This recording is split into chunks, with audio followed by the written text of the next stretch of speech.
चिरपूज्य मोर अपा भाई एठारे उपस्थित भद्रमंडली एवं मोर छोट छोट भाई और भौणी माने आज एक पवित्र महान दिवस आज जहां सभार आयोजन होती असाधारण अभूतपूर्व आह्वान को नूतन चेतना प्रदान निमित्त अवतीर्ण से जगन्माता से आम मानकर अति प्रिय श्री श्री माँ से जगन्माता विषय जेते वर्णना कले भी कम हेब तथापि मु श्री माँ कृपार किछि कहबाकू सुजोग पाइथिबारु मु धन्य मन करुछि।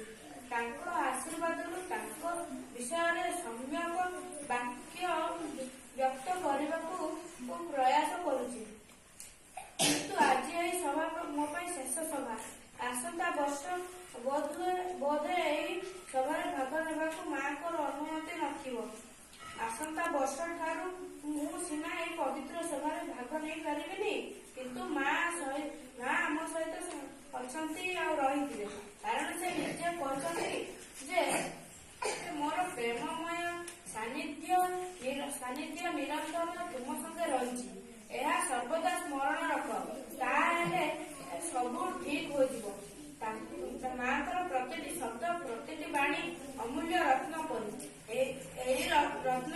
रत्न को जदि आम निज मन भितर साइति रखिबा तेबे आमे संपूर्ण सफलता हासिल करिपारिबा। तांको मतरे भय कर नाही अकपट सरलता ही तुमर रक्षा कवच सेहीपरि अनेक अमूल्य वार्ता एही समाज को देइछथि। तांकर जन्म 1878 साल फेब्रुआरी 21 तारिख प्यारिस सहर होइतिला। तांको पिता थिले जने धनी बैंक मालिक से 4 वर्ष बयस जोग साधना निमग्न रहुथिले। 7 वर्ष बयस विद्या आरंभ करथिले। से सब श्रेणी रे प्रथम स्थान अधिकार करुथिले। से सर्वदा शांत और गंभीर रहुथिले। से विषधर सर्प को काबू करिपारुथिले। 11 वर्ष 13 वर्ष बयस भितर तांको भितर आध्यात्मिक चेतना सृष्टि होइतिला। सेतेबेले भारतर दर्शन तत्व और धर्मशास्त्र संबंध से खूब कम जानिथिले। 1914 साल रे से भारत रे आसी उपस्थित हेले। पंडिचेरी रे पदार्पण करी श्री अरविंद को दर्शन पाइले। श्री अरविंद को प्रथम देखार ही चिन्ह पारिले एवं से कृष्ण बोली संबोधन करथिले एवं कहिथिले जे एही भारत रे तांकर पाखरे स्थान अधिकार आउ तांकर संगरे मिलित हेबाई कार्य हुए।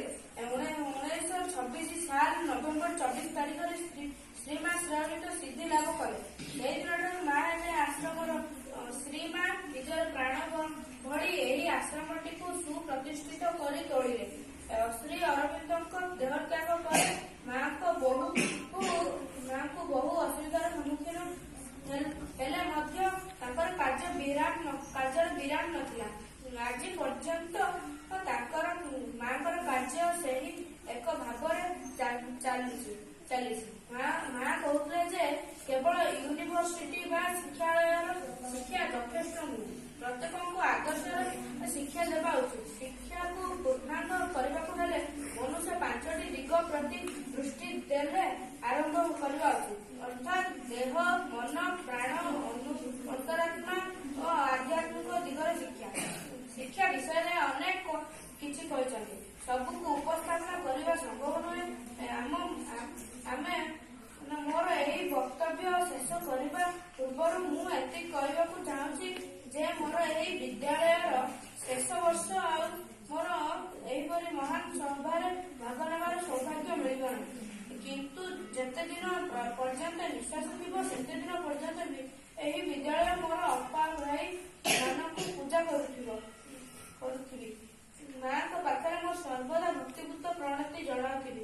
माँ मते दुनिया भल मनुष्यटीए हेबा आशीर्वाद दियंतु ए समाज सेवा परिवार आशीर्वाद दियंतु। मु एति कहि मोर वक्तव्य सांग करछि। जय श्री